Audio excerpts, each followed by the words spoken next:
በተለይ ጎንደር አካባቢ እንዲህ አይነት ጉዳዮች ይሰማሉ። ፋኖች እንዲህ ያደረግን ይሄን ከተማ ተቆጣጠርን፣ ኮሎኔል ማረክን፣ ተተኳሾች አገኘን እያሉ ነው። ሚሊሻ አሰልጥነው ለሚሊሻ ጥለው ይሄዳሉ። ሚሊሻው ደግሞ ያን ያክል የመከላከያን ያክል ፓወር የለውም። የታጠቀውን መሳሪያ ያን ያክል ስትሮንግ አይደለም። ስለዚህ ከዛ አንጻር ልክ እነሱ ቦታ ሲለቁ ፋኖ ይመጣ ይይዝና ከዛ በኋላ ድል አድርጌ ተቆጣጠርኩኝ እንዳለ ማረኩኝ ወይ ደግሞ አሸሻው አባረርኩኝ የሚል አስረስ ማረ ዳምጤ ሰሞኑን መልእክቶቹ በሙሉ እንደዚህ ናቸው። በቃ እንዲህ ያደረግን ኮሎኔሉን ማረክን፣ አገዛዙ ደንግጧል ምናምን የሚሉ መልእክቶችን ነው የሚያስ ሙሉ ለሙሉ እነሱ እንደ የጎጃሙ ፋኖ በየጊዜው ባይፎክሩም በየደቂቃው ቪዲዮ እየቀረጹ ባይለቁም ግን እዛ አካባቢ ያሉ የሚወጡ መረጃዎች ደግሞ የሚያሳዩት እሱን ነው። እዛ አካባቢ የተወሰነ መንገድ የሆኑ ቦታዎች ላይ ግብር እየተቀበሉ ማስተዳደር ጀምረዋል ተባለ። ደግሞ ከተማ ውስጥ ገብተን በወጣን ቁጥር እንዲህ የማህበረሰቡን የሚገለገልባቸው ተቋማት እየወደሙ ነው። ስለዚህ ይሄ ነገር አይጠቅመውም ማለት ነው ብሎ እኮ መገምገም መቻል አለባቸው። ይሄንን ግምገማ የሚጀምሩት መቼ ነው? አሁን ነገ ከነገ ወዲያ ደግሞ ባህር ዳር እንገባለን ብለው ሌላ ደግሞ ቀውስ ሊፈጥሩ ነው ዝም ከተባሉ ብዬ።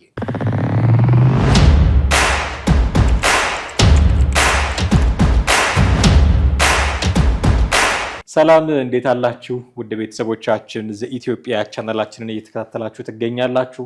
ቴዎድሮስ ካሳና ማህደግፋ በወቅታዊ ፕሮግራማችን ወደ እናንተ መጥተናል። እስከ ፕሮግራማችን ፍጻሜ ድረስ አብራችሁን ትቆዩ ዘንድ የአክብሮት ግብዣችን ነው። ሰሞኑን በፋኖና በመንግስት በኩል ትንሽ ጠንከር ያሉ ከወትሮው ጠንከር ያሉ እና ወሬዎችም የበዙባቸው ውጊያዎች እየተደረጉ እንደሆነ እንሰማለን። እነዚህ ጉዳዮች እንዴት ይታያሉ? ከምን የመጡ ናቸው? ሰሞኑን እንዲህ አይነት ውጊያዎች ተፋፈመው የቀጠሉት የሚሉትን ጉዳዮች በጥቂቱ ለመዳሰስ እንሞክራለን።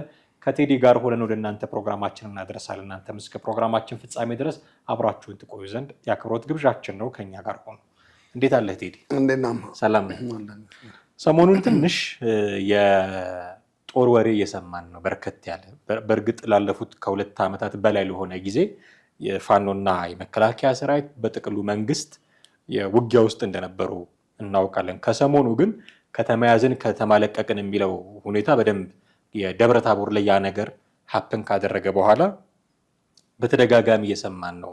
ትላንትናም እንዲሁ ወሮታንም ይዘናል። እንደዚህ የሚሉ ጉዳዮች በተለይ ጎንደር ላይ እንዲህ አይነት ነገሮች እየሰማን ነው። የባህር ዳርንና ጎንደርን የሚያገናኘውን መስመር ዘግተናል የሚሉ መረጃዎችም ከፋኖች እየሰማን ነው። ዘመነ ካሴም ለአፍሪካ ህብረት መልእክት ልኮ ነበረ። እሱ የላከው መልእክት አለ። እንደገና ደግሞ ዓለም አቀፍ ማህበረሰብ ያውቀናል የሚል ደግሞ እንዲሁ ንግግር የሚናገሩ ሌሎች የፋኖ አመራሮች አሉ። ዓለም አቀፍ ማህበረሰብ የሚያውቀው አካል እወቁን ብሎ ለአፍሪካ ህብረት ትኩረት ስጡን ብሎ ለአፍሪካ ህብረት ደብዳቤ ልካሉ የሚለውም አንድ ራሱን የቻለ ፓራዶክስ ነው እና እነዚህን ጉዳዮች እናነሳለን። ከዘመነ መልእክት እናንሳ። የአፍሪካ ህብረት ስብሰባ ተጠናቋል። በእርግጥ እስካሁን ስለ ፋኖ የሰማነው ነገር የለም። መልእክቱ ደርሷል ወይ ራሱ ጥያቄ ውስጥ የሚገባ ነው። ምናልባት እንደው እንዲደርስላቸው በእስክንድር በኩል አድርገውት ቢሆን ትንሽ ኮኔክሽን አለው ብዬ እሱ በእስክንድር በኩል አድርገውት ቢሆን የተመረጠ ነበር ብዬ አስባለሁ። ከእሱ መልእክት እንጀምር ብዬ። አዎ ያው ገራሚ ነገርም የነበረው እሱ ነው። እንግዲህ የአፍሪካ ህብረት እኮ ሲሰበሰብ ምንም እንኳን እንደሚባለው የአዛውንቶች ክበብ ምናምንም እየተባለ በዛው ልክ ብታጣጥለው በዛው ልክ ደግሞ አጀንዳ ሴት አድርገው ነው የሚመጣው እና በየትኛው አጀንዳ ላይ እንነጋገራለን። መጀመሪያ እንግዲህ ጸሐፊው ምናምኑም አጀንዳ ሴት ተደርጎ ከዛ በኋላ ነው። አሁን እንደተባለውም ፋኖ ጽፏል። ግን ፋኖ የጻፈው ነገር ለአፍሪካ ህብረት አጀንዳ ሆኖ አልቀረበም። ግን በእሱ ላይ አሁን የሁለት ነገር፣ አንደኛውም ነገር ትንሽ ፈገግ የሚያደርግ ስለሆነ ነው። መጽሐፉ ጥሩ ነው ማለቱ ግን አደራድሩን ማለትና እኛም ለድርድር ዝግጁ ነን። በፊት የነበረው ጥያቄ እኮ ምን እንደነበር ታውቃለህ አይደል? አንድ ሰሞን በጣም ከበድ ያለው የነበረው መጀመሪያ ስልጣኑን አስረክቡና ከዛ በኋላ እንደራደራለን። አሁን ይሄ በዚህኛው ዘመን እንደዛ አይነት ነገር መሆን ይችላል እንዴ? እኔ በጣም ግራ ይገባኛል። የምልህ እንደው ኃይል አግኝተው መጥተው እዚች ደብረ ብርሃን ቢደርሱ እንኳን ሰጥቶ መደራደር የሚባል ነገር አለ እንዴ? በትንሹም እኮ ቢሆን አሁን ይሄ ለኢትዮጵያ ብዙ የረጅም ጊዜ ታሪክ ነው የምትለው አይደለም። አሁን የመንግስቱ ኃይለማርያምን ልታነሳ ትችላለህ።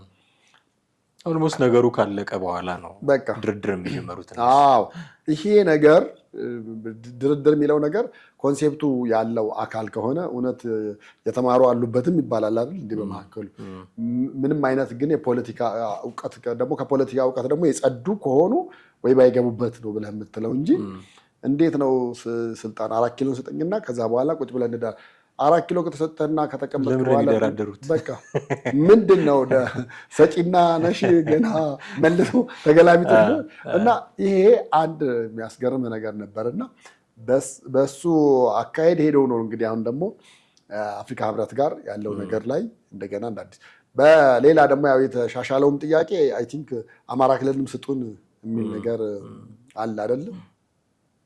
እሱም ከባድ ይመስለኛል። እንደዚህ አሁን እንትን እንደተባለው ሊቀጥል የሚችል አይመስለኝም። ግን አንተ እንዳልከው ቢሆን ትንሽ ሸጋ ነበር። አሁን እስክንድር ቢሆን አካሄዱን ያውቀዋል። እርግጠኛ ነኝ ከማ ጋር መገናኘት እንዳለበት፣ ኢሜሎች ለማን መደረግ እንዳለባቸው፣ የስልክ መልእክቶች፣ የሬዲዮ መልእክቶች ቢኖሩ ለማን መሆን መቻል እንዳለባቸው የሚያውቅ ይመስለኛል እንጂ ዘመነ ከሚሰጠው ተስፋ በመነሳት ከሜዳ ተነስቶ ያን ነገር ያደረገውና የግብታዊ የሆነ አካሄድ ይመስለኛል እንጂ አፍሪካ ህብረት ውስጥ ዝም ብለህ ከሜዳ ተነስተ ዳይቭ አድርገህ ጣልቃ መግባት ነው በነገራችን ላይ በሌላም ሀገር ማለት ነው። እንደዛ ከሆነ እኮ መቼም አፍሪካ ውስጥ አማጺ የሌለው ሀገር አለ ብለህ ማለት አትችልም። በጣም ጥቂቶች ካልሆኑ ብዙዎቹ አማጺ አላቸው አይደል? እነዛም እኮ በቃ ለአፍሪካ ህብረት ይልካሉ። ከዛ አፍሪካ ህብረት ደግሞ የአማጺ ደብዳቤ ሲያነብ ጊዜውን ሊፈጅ ነው ማለት ነው። እና ፈገግ የሚያደርግ ነገር ነው። ግን አካሄዱም ጥሩ አይደለም። ምንም ግቡን የመታ ነው ምናምን ብለህ ልትለው የምትችለው አለም። ዝም ብሎ ሙከራ ብለህ የምትለው ነገር አለ። ተሞክረዋል እንዲህ ለማድረግ ተሞክሮ እንደዛ እንደሚባለው ከዛ አንግል ቢሆን መልካም ነው ብዬ ነው የማስበው። በዛ አንግል ቢታይ ደግሞ ያላከበርከውን አካል መልእክት አጀንዳ እንዲያደርግልህ መልእክት መላከስ ደግሞ ምንም ማለት ነው። ምክንያቱም የአፍሪካ ህብረት ጉዳዩ በሰላም እንዲቋጭ መልእክት ከዚህ በፊት አስተላልፎ ያውቃል። ኢጋድ እና የአፍሪካ ህብረት ሆነው ነው እነ ማስረሻ ስጤን ያደራደሩት። እንደምታውቀው በእነሱ ድርድር ውስጥ መሳተፍ አልፈልግም ብለህ ንቀህ ብደራደር ከብድ ጋር አልደራደርም ነው አቋማቸው። ብደራደር እንኳን ይብን እና አሜሪካና የአውሮፓ ህብረት ካላደራደሩኝ አይሆንም ብለህ የናካውን የአፍሪካ ህብረት አሁን አጀንዳ አድርገኝ ብለህ ደብዳቤ መላከስ ምን ያህል ደግሞ ሎጂካል ነው የሚል ጥያቄ አብሮ ሊነሳ የሚገባው ነው። የሆነ ሆኖ ግን ከዚሁ ከፋኖ ጉዳይ ሳንወጣ ሰሞኑን በጣም የውጊያ ወሬዎች እየሰማን ነው እና ደብረታቦር ያን ነገር ከሰማን በኋላ አሁን ወሮታ በተለይ ጎንደር አካባቢ እንዲህ አይነት ጉዳዮች ይሰማሉ። ፋኖች እንዲህ ያደረግን፣ ይሄን ከተማ ተቆጣጠርን፣ ኮሎኔል ማረክን፣ ተተኳሾች አገኘን እያሉ ነው። አስረስ ማረዳምጤ ሰሞኑን መልእክቶቹ በሙሉ እንደዚህ ናቸው። በቃ እንዲህ ያደረግን፣ ኮሎኔሉን ማረክን፣ አገዛዙ ደንግጧል ምናምን የሚሉ መልእክቶችን ነው የሚያስተላልፈው። በተቃራኒው የአማራ ክልል ደግሞ የተለያዩ ኮሚኒኬሽን መስሪያ ቤቶችም የጠቅላይ መምሪያዊ ፖሊስ ጠቅላይ መምሪያም የክልሉ እንዲሁ ጽንፈኛውን መታ ነው፣ ጥቃት ሊያደርስ የመጣውን ኃይል በተን ነው፣ ህዝቡን እናመሰግናለን፣ መረጃ ሰጥቶን ነበር የሚሉ መግለጫዎችን ሲያወጣ ታያለህ። አሁን ሁኔታውን ስታየው ስትገመግመው ከላይ ያሸነፈ የሚለውን ትተህ የሁለቱም አካል መረጃ የሚጠቁምህ ከወትሮ ከፍ ያለ ውጊያ እንዳለ ነው። ይህንን ውጊያ ምን አመጣው ነው የኔ ጥያቄ። ይህን ውጊያ ያመጣው አንደኛ የመከላከያ ወደ ድንበር የመንቀሳቀሱ ነገር ነው። በቃ እሱና እሱ ነው ብለን ነው ልንይዝ የምንችለው እንጂ ከዛ በዘለለ ሌሎች ነገሮች ናቸው ብለን ማለት አትችልም። መከላከያ የነበረበት ቦታ አንዳንዱ ቦታ ሙሉ ለሙሉ ዝም ብሎ ነው በአንድ ጀንበር ያው መከላከያ ስትሆን ስታንድ ባይ ነው። በቃ ኤኒ ታይም ነው። አሁን ተነስተ ወይ ምግብ እየበላ ተነስተ ውጣ ልትባል ትችላለህ። ተነስተ መውጣት ነው አንደኛ በዛ መንገድ። ሁለተኛ ደግሞ ልክ ኦሮሚያ አካባቢ እንዳለው ሚሊሻ አሰልጥነው ለሚሊሻ ጥለው ይሄዳሉ። ሚሊሻው ደግሞ ያን ያክል የመከላከያን ያክል ፓወር የለውም። የታጠቀውን መሳሪያ ያን ያክል ስትሮንግ አይደለም። ስለዚህ ከዛ አንጻር ልክ እነሱ ቦታ ሲለቁ ፋኖ ይመጣ ይይዝና ከዛ በኋላ ድል አድርጌ ተቆጣጠርኩኝ እንዳለ ማረኩኝ ወይ ደግሞ አሸሻው አባረርኩኝ የሚል ይመጣል።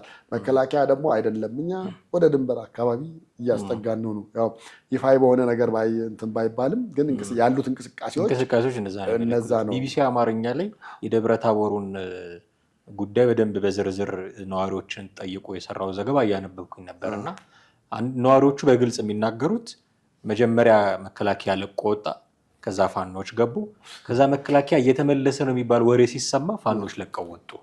ይሄ ነው የሆነ። አሁን የነዋሪዎቹ ምስክርነት ይሄ ነው። ማንም ሰው ገብቶ ደብረታቦር ሰሞኑን ምንድን የተደረገው ምናምን የሚል ርዕስ ያለው ጽሁፍ ነው። ገብቶ ማንም ሰው በዝርዝር ማንበብ ሊያነበው ይችላል። አንድ እሱ ነው። በሌላም በኩል ደግሞ ፋኖስ እንደዛ ቢሆን አሁን የማስተዳደር ኃይሉ አቅሙ ብቃቱ አለው ወይ? ዝም ብለህ አማጺ ስለሆንክና የሆነ ቦታዎችን ስለያዝክ እኮ ማስተዳደር ትችላለህ ማለት አይደለም። አሁን በዚህ በሰሜን ሸዋ በኩል አለ የተባለው ወይ ደግሞ የሸዋው ፋኖ የተባለው የተወሰኑ አካባቢዎችን መቆጣጠር ብቻ አይደለም ግብር መሰብሰብ ሁሉ ጀምሯል የሚባሉ ነገሮች አሉ። መረጃዎች ያው ሙሉ ለሙሉ እነሱ እንደ የጎጃሙ ፋኖ በየጊዜው ባይፎክሩም በየደቂቃው ቪዲዮ እየቀረጹ ባይለቁም ግን እዛ አካባቢ ያሉ የሚወጡ መረጃዎች ደግሞ የሚያሳዩት እሱን ነው። እዛ አካባቢ በተወሰነ መንገድ የሆኑ ቦታዎች ላይ ግብር እየተቀበሉ ጀስት ማስተዳደር ጀምረዋል ተባለ። ፒስ ሆኖ በፒስ መንገድ ከሆነ ማስተዳደር የተጀመረው ምንም ችግር የለውም ብለህ ልትል ትችላለህ። ምክንያቱም ከምንም በላይ የሚያሳስብ የመንግስት ጉዳይ አይደለም፣ የህዝብ ጉዳይ ስለሆነ ነው። ከመንግስት በላይ ህዝብ እና ሀገር ስለሚያሳስብ በፒስ ከሆነ ያ ነገር እየተካሄደ ያለው ጥሩ ነው በሚለው ትላለህ። አሁን የጎጃም ፋኖ ጋር ያለውን የጎጃሙም የጎንደሩም ወሎም ጋር ያሉትን እንቅስቃሴዎችን ደግሞ ስታይ አንዱም ቦታ እንኳን ጸንተው ይዘው ተቀመጡ ምናምን የምትልበት አታይ። በቃ የሆነ ቦታ ሲንቀሳቀስ ሄዶ የሆነ ቦታ ያስኩላል። ከዛ በኋላ 2-3 ቀን ደግሞ ሳይቆይ መልሶ ደግሞ ያን ቦታ ፎቶ ተነስቶ ቪዲዮ ቀርጾ ለቆት የምታይበት ነገር ነው ያለው እና ይሄ ባላንስ የመሆን ነገር አታይበትም። አንደኛ።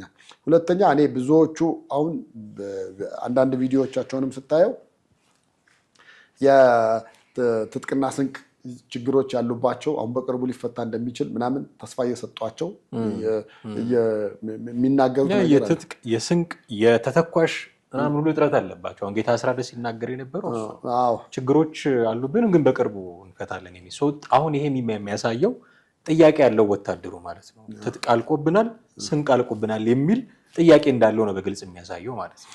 ይሄ ይኸውልህ እኔ እንትን አንዴ ልክ የትግራይ ጦርነት ጊዜ ምን ሆነው አልመሰለም። አብዛኛውን ማዝመት ፈለገ ህወሓት ማለት ነው። በቃ ሁሉንም ያገኘው በሙሉ ማዝመት ጀመረ። ከዛ ስልጠና ሰጣቸው ድብቅ ቦታ ላይ። ልክ ስልጠና ሰጥቷቸው ተነስታችሁ ውጡ ዝመቱ ሲባል መሳሪያ ወስዳለ የሚል ጥያቄ መጣ። እንግዲህ ህወሓት ለዘመናት መሳሪያ ሲደብቅ እንደነበረ ነው በብዛት ሲነገር የነበረው። እንግዲህ ያንን ማውጣት ሳይፈልግ ቀርቶ ይሁን ወይስ ደግሞ በምን ምክንያት ነው? እንግዲህ የህልውና አደጋ ላይ ነኝ ባሉበት ሰዓት ግማሽ በላይ የሚሆነው ወታደር መሳሪያ አልነበረው። ምንድነው ሲባል በትግልህ በቅልጥምካ ሄደህ ታግለህ አንቀህ ይዘህ ገለህ ወይ ደግሞ ተታኩሰህ ገለህ ከዛ በኋላ ማርከህ የማረከውን ነው መታጠቅ ያለብህ እንጂ ከዚህ የሚሰጥ ኃይል የለም አይነት ነገር ተብሎና አስበው። ጦር ሜዳ ስትሄድን ያክል ነገር እንዲህ ተሰልፈህ ወደ ጦር ግንባር እየሄድክ ግን ባዶ እጅህን ምን ልታደርግ ነው? አሁንም እዛ መካከል ተፈጥሮ የነበረው እሱ ነው። ወኔው አለ፣ እንቅስቃሴው አለ፣ እናሸንፋለን የሚለው ነገር አለ። ብዙ የሚባሉ ነገሮች አሉ። እነዛ የሚባሉት ነገሮች ግን መሬት ከወረደው ነገር ጋር እና በተግባር ካለው ነገር ጋር በትክክል ካልሄደ ምንም የለም። እንዳልከው የጦር መሳሪያው በጣም ከፍተኛ እጥረት ችግር እንዳለባቸው እነሱ ራሳቸው በሚለቁት ቪዲዮ ላይ ነው የታየው። እና አሁን ዓለም አቀፉ ማህበረሰብ ትኩረት ሰጥቶናል፣ ወደኛ የጦር መሳሪያ ይመጣል ምን ይላል ምናምን እንደዚህ ያሉ ነገሮች አሉ። ግን በየት በኩል ገብተው ገማ ጋር በየትኛውስ ማንኛው ነው? በህወሓት በኩል ነው ሊገባ የሚችለው? በሱዳን በመተማ በኩል ነው ልታስገባ የምትችለው? በየት በኩል ነው? እነዚህን ራሱ አይ ቲንክ የትንታኔው እንትን ላይ ትንሽ የእውቀት ችግር አለ ብላ ምን ምልህ ለዛ ነው። በቃ ዝም ብሎ በወኔ ብቻ የተነሳና አማራ ላይ የመጣውን ነገር በአንድ እንመልሳለን ብለው ዝም ብሎ የመነሳቱ ነገር ነው እንጂ ብዙ የሚጎሉ ነገሮች እንዳሉ አይታል። ከውጭ ካለው ግንኙነት የጦር መሳሪያ እንደገና በፖለቲካ የሆነ ያለ መብሰል አይነት እንትኖች ዝም ብሎ ሆብ ለተነስተ የመሄድ አይነት ነገር እንደዛ አይነት ነገሮች አሉና ይሄ ተቆጣጠሩ ምናምን ነገር የሚባለው ነገር እኔ ከፕሮፓጋንዳ የዘለለ ምንም ልታዩ የምትችለው ነገር የለም። እንግዲህ የእነሱን የፌስቡክ ገጽ ደግሞ እየተከታተለ በአማራ ክልል ውስጥ ያለ የወረዳውም የከተሞችም አስተዳደሮች ደግሞ መስጠት ግዴታቸው ስለሆነ ምንም ለምን ሰጡ ወይ ደግሞ ለምን ዝም አሉ ብለህ ልትሉት የምትችለው ነገር አይደለም። አሁን ደብረ ታቦርን ተቆጣጠርን ሲሉ እኮ ከዛ በኋላ ኔክስት የደብረ ታቦር ከተማን አስተዳደር ነው የምታነጋግረው። አሁን እንደ ሚዲያም ባላንስ ላርግ ስትልም ምንም ላርግ ስትል ኢቨን ከዚህ መከላከያ ሊደውላቸው ይችላሉ ብዬ አስባለሁ። እነ ተመስገን ጥሩነህ ምንድነው ስራቸው? እናንተ የት ሄዳችሁ ነው? እንዴት ነው ሊቆጣጠሩ የቻሉት? እውነት ነው ሰውየውን አገናኙን ተብሎ ነው የሚደውልለት። ከዛ ምንድን ነው የሚለው? ኧረ እኛ ምንም የለም ሰላም ነው፣ ዝም ብሎ እዛ ጉና ተራራ አካባቢ ወይ ዳሽን ተራራ አካባቢ ያሉ የሚርመሰመሱ አሉ፣ ከዛ የዘለለ ነገር ምንም ነገር የለም የሚል ምላሽ ሊመጣ የሚችለው እና ባልተያዘ ባልተጨበጠ ነገር ይመስለኛል። አንተ ያልከው እንደውም የቢቢሲ ጥሩ ማጣቀሻ ይመስለኛል። ማጣቀሻ ይሆናል። የፖለቲካ ብስለት ችግር አለባቸው ያልከው በደንብ እንደው ሊያዩት ሊያምሩበት የሚገባ አሁን አንድ ጌታቸው ሽፈራው የሚባል ልጅ ፌስቡክ ላይ በደንብ የሚጽፍ በተለይ የወልቃይት ጉዳይ ከተነሳ የቲፒኤልኤፍ ጉዳይ ከተነሳ በደንብ የሚጽፍ ልጅ ነው እና አንደራደርም የሚል አቋም እንግዲህ በየጊዜው ነው የሚያንጸባርቁት ፋኖች እና ኦኬ አትደራደሩ ግን አንደራደርም አትበሉ የሚል በቃ አሁን ይሄ ፖለቲካሊ ከበሰለ ሰው ነው የምትለው። መደራደር አትፈልግም ግን አልደራደርም ማለት የኢሜጅህን ነው የሚያበላሸው። እነዚህ ሰዎች ውጊያ ነው የሚፈልጉት። ኦኬ አንደራደርም እያልክ ከአሜሪካ ጋር አታወራም። አንደራደርም እያልክ ከተባበሩ መንግስታት ድርጅት ከአውሮፓ ህብረት ጋር አታወራም። እነሱ እንድትደራደር ባይፈልጉ እንኳን ስሙ ድርድር እንዲሆን ይፈልጋሉ። በድርድር ስም ፍላጎታቸውን ማስፈጸም ምናምን ሊፈልጉ ይችላሉ። ስለዚህ አልደራደርም አትበሉ።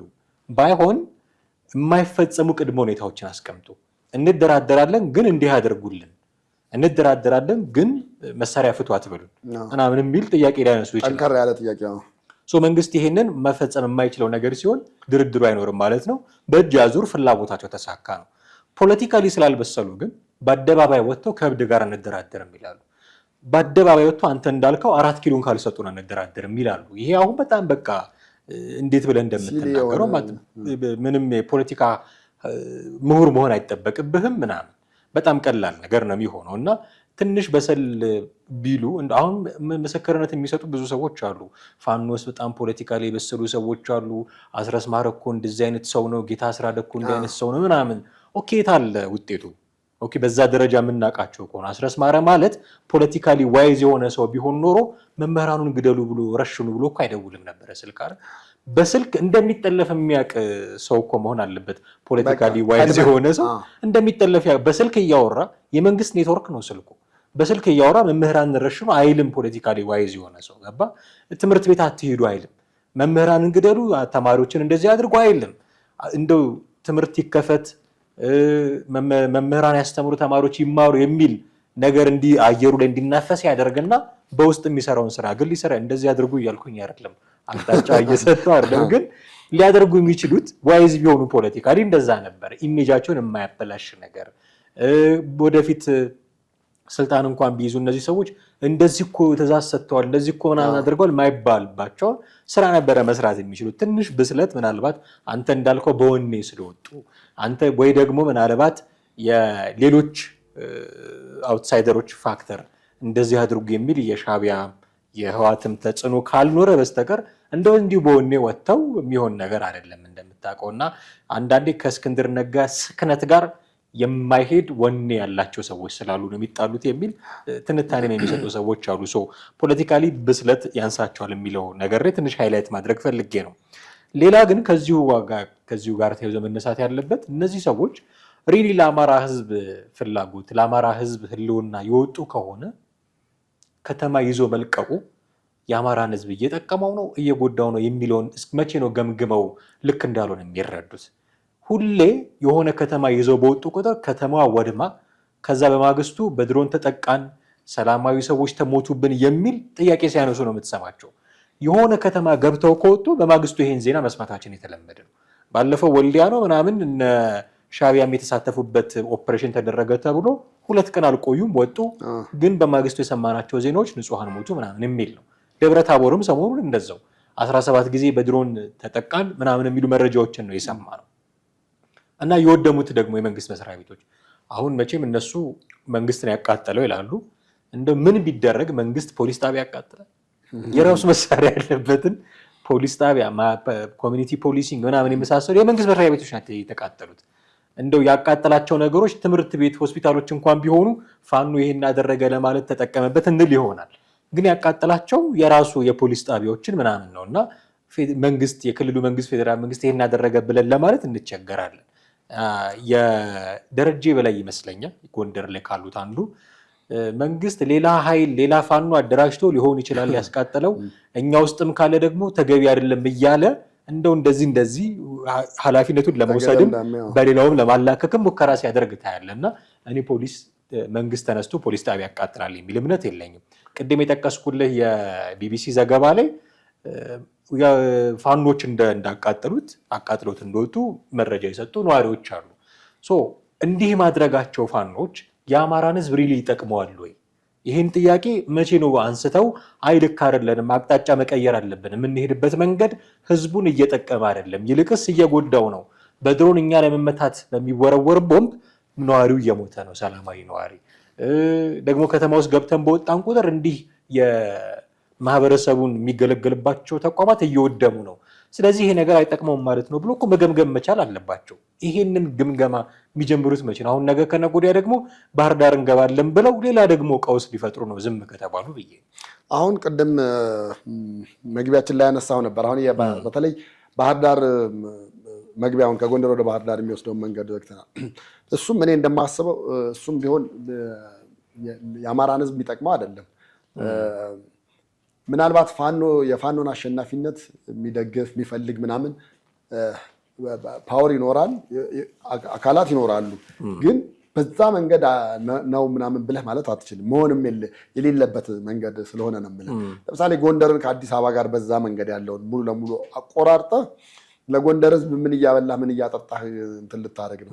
መንግስት እንደሆነ ከራሱ ላይ አንዲት ሽራፊ ፀጉር እንደጎደለች ላያየው ላያስበው ይችላል።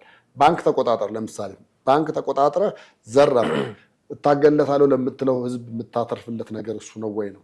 ስለዚህ አሁን በሄዱበት ቦታዎች ሁሉ እየተወሰዱ ያሉትን አክሽኖች ይሄ አንድ ምንም ፖለቲካውን እንትን ትተህ ዝም ብለህ እንደው ከስነ ልቦና አንጻር ይሄ ነገር እንዴት ነው ምናምን ብለህ ብትል ማንም ሰው ሊነግርህ ይችላል።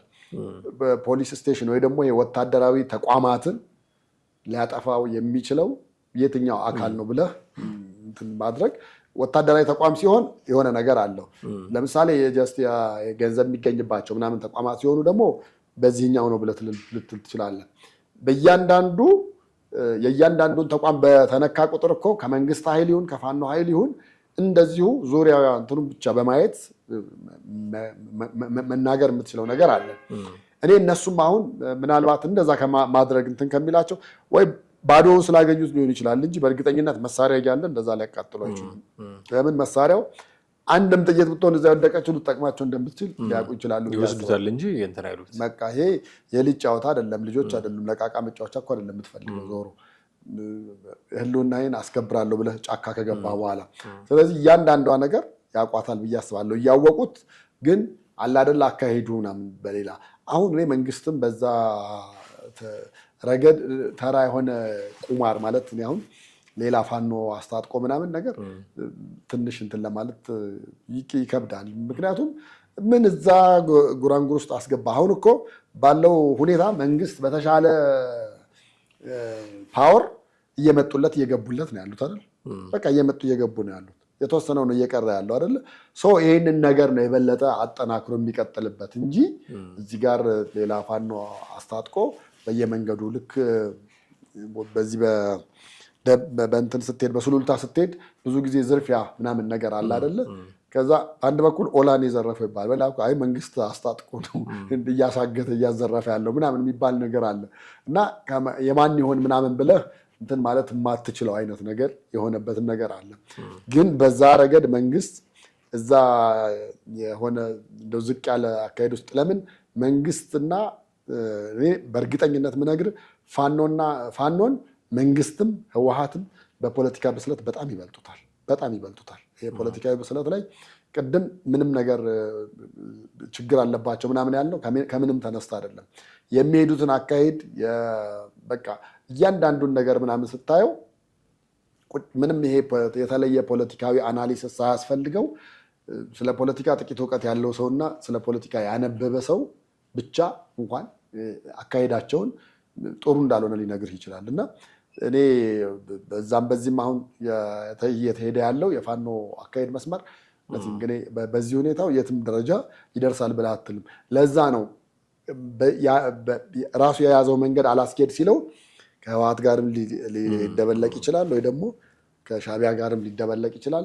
ምናልባትም ኦላንም ቢያገኙ ምናልባት የመሬት አቀማመጡ አልመች ብሎ ነው እንጂ ከኦላ ጋርም ከመቀላቀል ወደኋላ አይልም ብለህ የምትለው ከዚህ አንጻር ነው። የሰሞኑን ጎንደር ላይ እንዲህ አይነት ውጊያዎች መበረከታቸው የሚታይበት ደግሞ ሌላ አንግል አለ። እንደምታውቀው ወደ መንግስት የገቡት ብዙዎቹ ፋኖች ከጎንደር እና በቃ ጎንደር አሁን ፋኖ ብዙም መሰረት የለውም ተመናምኗል የሚሉ ድምዳሜዎች እየተወሰዱ ያለ ይመስላል። ምክንያቱም በቁጥር በርከት ያሉ ኦልሞስት ዴይሊ በሚባል ደረጃ መከላከያ ሰራዊት የማህበራዊ ድረገጹ ላይ ያወጣ ነበረ። ከሌ እጅ ሰጠ፣ ከሌ መሳሪያውን አስረከበ፣ ከሌ የሚባለው መሪ ከናጃቢዎቹ ገባ የሚል ከጎንደር በጣም በተደጋጋሚ እንሰማ ነበር እና እነዚህ ሁሉ መረጃዎች ሲደመሩ ጎንደር ላይ ያለው የፋኖ መሰረት አሁን እየሳሳ ነው የሚሉ ድምዳሜዎች እየተወሰዱ ነው እና ይሄንን ናሬሽን ለመገልበጥ አሁን የሆነ ጫጫታ መፍጠር የተፈለገ ይመስለኛል። የለም ቢገቡም የሚቀረው ብዙ ነው፣ አሁንም መሰረት አለው ፋኖ ጎንደር ላይ ኦፕሬሽኖችን ማድረግ እንችላለን የሚል መልእክት ማስተላለፍ የፈለጉ ይመስለኛል። ለዛም ይመስለኛል አሁን ሰሞኑን በደንብ ጫጫታ ዋላ አስረስ ማረ ዳምጤ ቤዝ ያደረገው ጎጃም ላይ ነው። ስለ ጎንደር ነው ሰሞኑን ግን በደንብ ያን እየተናገረ ያለው። ኦፍኮርስ የአብን ህዝብ ግንኙነት ኃላፊ እንደመሆኑ መጠን መረጃዎች በሱ በኩል ማለፋቸው እንደተጠበቀ ሆኖ ግን አቅራቢያው ካሉት ራሱ ከሚያዛቸው ራሱ በደንብ አጣርቶ ከሚናገራቸው መረጃዎች ይልቅ የጎንደሩ ነው የቆረቆረው እና ጎንደር ላይ እንዲሆነ ጎንደር በዚህ ገብቶ ጎንደር በዚህ ወቅቶ በቃ መረጃው ሁሉ በሙሉ እንደዛ ነው። ስለዚህ ጎንደር ላይ መንግስት ሰርቼዋለሁ ብሎ ያሰበውን ስራ በሌላ ናሬሽን የመተካት ስራ እየተሰራ ያንን በሆነ ጩኸት ለማጥፋት የሚደረግ ሙከራ ያለ ይመስለኛል እና ጎንደር ላይ ይሄ ጩኸት መብዛቱ ከዚህ የመጣ ይመስለኛል። የመጨረሻ ነጥብ ግን እንድናነሳ ቅድም አንተም አንስተዋል፣ ውጊያዎቹ በዚህ ደረጃ መፋፋማቸው አንዱ ምክንያት መከላከያ ሰራዊት ለቆ እየወጣ መሆኑ ነው። ኦኬ፣ መከላከያ ሰራዊት ለቆ ሲወጣ እንዲህ አይነት ነገር የሚከሰት ከሆነ ምንድነው መፍትሄው? አሁን መከላከያ ሰራዊት አያድርገውና ከዚህ በፊት በነበረው ፕሮግራማችን እንዳልነው ያ በጣም ትልቁ መንሰጋው ጦርነት ከኤርትራ ጋር ከመጣ አይቀመጥም ማለት ነው። በቃ ጠቅልሎ ወጥቶ የባሰ ጉዳይ አለ፣ እሱን ለማስታገስ ነው ሙከራ የሚያደርገው። ከየከተማው መከላከያ በወጣ ቁጥር እንዲህ አይነት ውጊያዎች የሚያገረሹ ከሆነ ምንድነው ተስፋችን? በጣም ማሰብ አለብን ብዬ አስባለሁ። መከላከያ ድንበራችንን ሊያስከብር፣ መከላከያ ሉዓላዊነታችንን ሊያስከብር የምንጠብቀው ትልቅ አካል በየመንደሩ እየገባ የሆኑ ሽፍታዎችን እንዲያስታግስ አይደለም የምንጠብቀው። ጠቅላይ ሚኒስትሩም ይናገራሉ፣ እኛ ዝግጅታችን ለውጭ ለታሪካዊ ጠላቶቻችን ነው እንጂ ለውስጡ አይደለም። ውስጡ ቢያዳክመን እንጂ የሚያመጣ ነገር የለም። ትልቅ ስጋት የሚሆንብን ሌላው ነው፣ ለሱ ነው ዝግጅታችን ይላሉ። ኦኬ፣ ጥለን ስንወጣ ያኛው ታሪካዊ ጠላቶቻችን ናቸው ያልናቸው አካላት ጦርነት ቢከፍቱብንና እሱን ለመመከት ከተሞችን መከላከያ ሰራዊት ጥሎ ሲወጣ እንዲህ አይነት ነገር አፕን የሚያደርግ ከሆነ በማን ነው የምንቋቋመው? ይሄንን ምንድነው ተስፋችን ከዚህ በኋላ የሚል ጥያቄ ማንሳት ያስፈልጋል። ሁለት ኃይሎች አሉ። እነሱን ወደ መጠቀም መንግስት ይገባል ብዬ አስባለሁ። አንደኛው ራሱ የክልሉን ፖሊስ ነው ሊሆን የሚችለው። የክልሉ ፖሊስ ያው እዛው የራስን ክልል ራስህ እዛው ሰላም አስከብር፣ አንድ ኮሽ የሚል ነገር እንዳልሰማ ብሎ ቀጭን ትዕዛዝ መስጠት ብቻ በቂ ሊሆን ይችላል አንደኛው። ሁለተኛው የፌዴራል ፖሊስ አለ። ፌዴራል ፖሊስ እንግዲህ የትኛውም የሀገሪቱ ክፍል ተንቀሳቅሶ ሊያደርግ የሚችለው አለ። አሁን እኔ አዲስ አበባ ባለው ሁኔታ ይህን ያህል የፌዴራል ፖሊስ ኃይል ብዙም ያስፈልጋል ብለህ የምትልበት ነገር የለም። ቢኮዝ ሰላማዊ የሆነ ነገር ሰላማዊ እንቅስቃሴ ነው ያለው። አይደለም የፌዴራል ፖሊስ ታክሎበት የከተማዋን ፖሊስ ያለው ይበቃዋል። እንደገና ደግሞ የሰላም ሰራዊት ደግሞ የተባሉ አሉ። እነሱም ባሉ በእነሱ ብቻ አዲስ አበባን ማስከበር ይቻላል ብዬ አስባለሁ። ከዛ በዘለለ እንግዲህ ሁለቱን መጠቀም ነው እንጂ እኔ በአንድ በኩል እኮ መከላከያም የሚያሳዝንህ ሁኔታ ነው። የሆነ ቦታ ኮሽ ባለ ቁጥር አንስተህ እሱን ከሆነ የምጥደው ሲጀመር መከላከያ ሲቋቋም የተቋቋመው ድንበር ለመጠበቅ ነው አይደለ? በቃ ድንበር ላይ ባሉት ነገሮች ላይ ብቻ ነው እንጂ ከተማ ውስጥ አማጺ በተነሳ ቁጥር፣ ከተማ ውስጥ ኮሽ ባለ ቁጥር፣ ከተማ ውስጥ የሆነ ነገር በሆነ ቁጥር መከላከያን ከዛ ከሰሜን አንስተህ ከደቡብ አንስተህ ምስራቅ እያደረግ በዛ ልክ መታመሱ ተገቢ ነው ብዬ አላምንም። አይ ቲንክ የመከላከያ እንትኑም ላይ ያለ ይመስለኛል። በቃ ዋናው ዓላማው ሀገር ድንበርን ማስከበር። ያው ከተማ ውስጥ ያሉ እንደዚህ ውጊያዎችን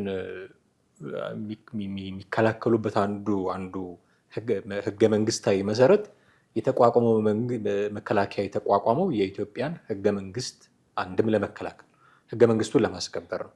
አሁን እነ ፋኖም እነ ኦላም አሁን በያዙት አካሄድ መንግስትን ገለውጥ አሉ ማለት ህገ መንግስቱን ናዱ ማለት ነው። ምክንያቱም ህገ መንግስቱ በምርጫ ነው ስልጣን የሚያዘው ስለሚል ይህንን ህገ መንግስታዊ ስርዓት ለማስከበር ነው እነዚህን ሰዎች የምንዋገው የሚል ምላሽ ነው የሚሰጡት የመከላከያው አመራሮች። በእርግጥ አንተ እንዳልከው ድንበር ላይ ነው ኤክስፔክት የምናደርጋቸው፣ የውጭ ወራሪዎችን ነው እንዲመክቱ ኤክስፔክት የምናደርጋቸው። ግን መልስ ሲመልሱ ሀገር ውስጥም ሆነው ህገ መንግስታዊ ስርዓቱን ለመናድ የሚንቀሳቀሱ ስለሆኑ የግድ ማስታገስ አለብን ነው የነሱ ምላሽ የሚሆነው። እርግጥ ነህ። እሱ ግን ያን ያህል እኔ አሁን መንግስት ፋኖ ለመንግስት ያን ያህል ስጋት ነው ብዬ አላስብምም። መንግስትም ያን ያህል ፋኖ ስጋቴ ነው ብሎ ያን ያህል ትልቅ እንትን አድርጎ በቃ ሲጠራውም ጽንፈኛው ምናምን እያለ ነው የሚጠራው።